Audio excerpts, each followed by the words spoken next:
Judge Vunda B. Court is now in session. Judge, this is case number JVB 1030, Armstrong case. Thank you. You're welcome. You all may be seated. Okay, Mrs. Armstrong? Yes, Ms. Judge. Okay, you brought this case before the court. What's going on? Well, Miss Tally over here, we decided to have a baby together about 3 years ago. And we got a divorce, and now I just need her to pay some child support. Okay. Well, you guys are going through a divorce, right? Well, yes, sorry, we're going through a divorce. I wish it was over already. But I've been paying health care for a long time, ever since the baby was born. How much is the health care? It's $111 a month. Okay. This baby is 2 years old. We've been together for about 3 years, and I just, that's a lot of money. All right, everyone, let's dive into another child support case. Mrs. Armstrong wants her ex, Miss Tally, to help support their 2-year-old son, Alex. She's been covering his health insurance and thinks Miss Tally should pitch in financially. But Miss Tally has a different view. She wants more time with Alex, not just to pay money. The judge is listening closely, trying to balance finances and parenting time. This case is shaping up to be an important and fair discussion. Let's see what happens next. You want her to pay child support? And I need that money. Okay, she needs that money. You don't want to pay that money? No, ma'am. Instead, I want to spend time with this child. She's not allowing me to see my son, Alex, for the last year and a half. Okay. I mean, I have an amazing 2-year-old son that I'm being denied access to see.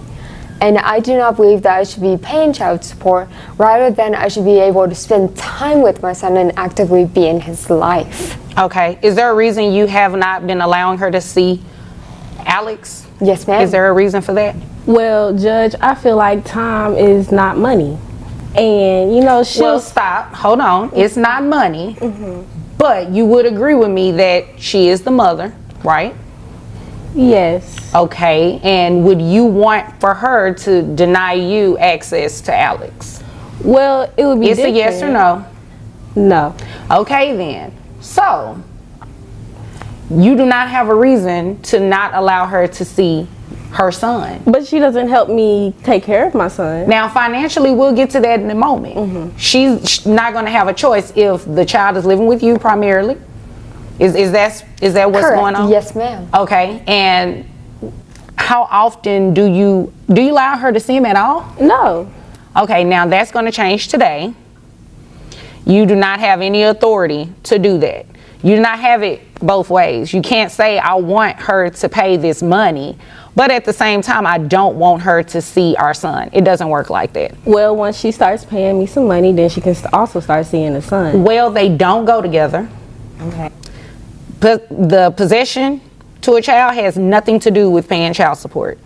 You do not decide that. You understand? Okay, because in a different court, you could actually be held in contempt for that if you all had a court order and you were denying her access to your son. You understand that, right? Yes, Judge. Mrs. Armstrong shares her side of the story. She has been the main caregiver for their son, Alex, and has been paying $111 a month for his health insurance. She's frustrated that Miss Tally hasn't helped with money and wants her to start paying child support. However, she admits that she hasn't allowed Miss Tally to see Alex for the past year and a half. The judge listens carefully, noticing the struggle between financial support and parenting time. Mrs. Armstrong's focus on money over co-parenting raises concerns, and the judge doesn't hesitate to point it out. The tension builds as Miss Tally prepares to share her side. You'll be able to see your son, but you do understand that you have to pay child support as well. Absolutely, yes, ma'am. Okay, so you do not have any objection to paying No, child ma'am. support. Okay, so you heard that, right?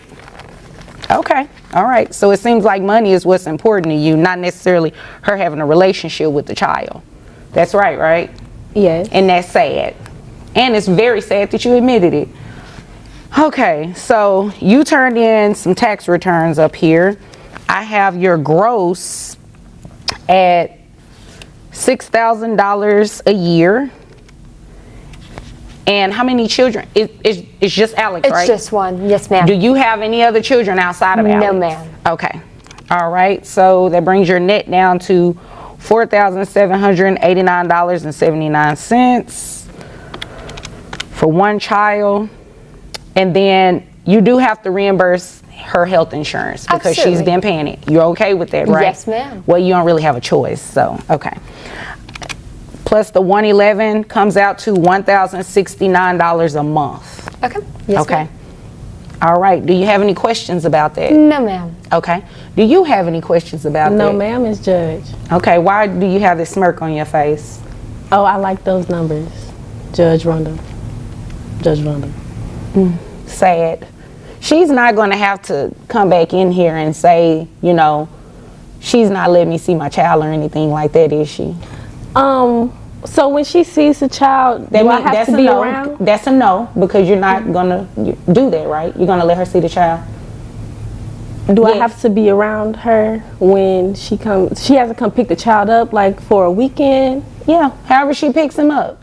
Miss Tally speaks up, saying she wants to spend more time with Alex, not just pay child support. She feels that Mrs. Armstrong is using money to control when she can see their son. But the judge quickly steps in, reminding her that child support and parenting time are two separate matters. The judge also warns Mrs. Armstrong that keeping Alex away from Miss Tally could lead to legal trouble.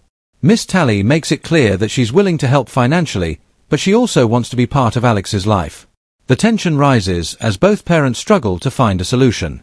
I mean, you guys have a child, so you should be able to be cordial with each other to some extent. You don't have to necessarily like each other, but It has you to do be need able to to let her benefit the see. child. Huh? It has to be able to benefit the child. I mean, you have to look at Alex's best interest in his life. He needs both of his moms as life. You can't just deny one.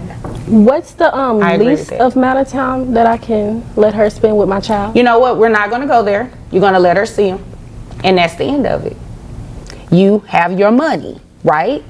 Yes. Okay, then. So do you have any other questions? All right. If there's nothing further, you all are dismissed. As the case comes to an end, the judge highlights the key legal points in Texas. She explains that child support and parenting time are separate issues, and blocking a parent from seeing their child can have serious legal consequences. She also emphasizes the importance of co-parenting and always prioritizing the child's well-being. The judge reminds everyone that court orders must be followed. Ignoring them only hurts the children. The episode closes with a message to viewers: if you know someone going through this, share their story.